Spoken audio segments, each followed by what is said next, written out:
చాలా ఏళ్ల తర్వాత బల్దియాలోకి కొత్త ఎంప్లాయీస్ రాబోతున్నారు. వర్క్ బర్డెన్ ఎక్కువ కావడంతో సర్కార్కి రిపోర్ట్ ఇచ్చింది బల్దియా. 1500 మంది ఎంప్లాయీస్ కావాలని రిక్వెస్ట్ చేసింది.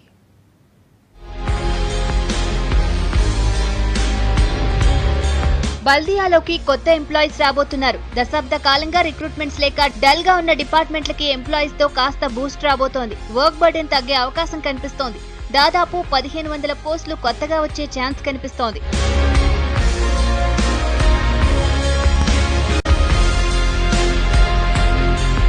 అప్పుడెప్పుడో 1300 ఖాళీలు ఫిల్ చేయాలనుకున్నారు. అవి ఇంకా కంప్లీట్ కాలేదు.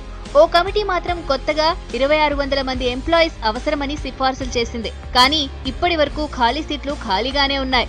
సర్కార్ ప్రకటించే నోటిఫికేషన్లలో మాకు 1500 పోస్టులు కావాలని సర్కార్కి రిపోర్ట్ ఇచ్చింది బల్దియా.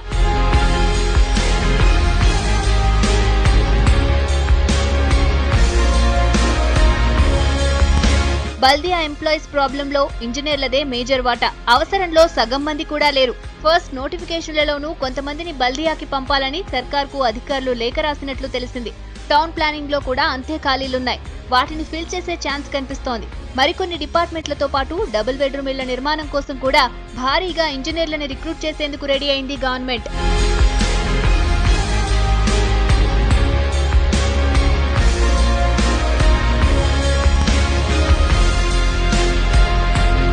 ప్రస్తుతానికి జీహెచ్ఎంసీలో వర్క్ అంటే నత్తల్లో నీరసంగా నడిచే నత్తకి పోటీ పడుతుంది. కొత్త ఎంప్లాయీస్ వస్తే అయినా వర్క్ కాస్త ముందుకు నడుస్తుందని ఎక్స్పెక్ట్ చేయొచ్చేమో.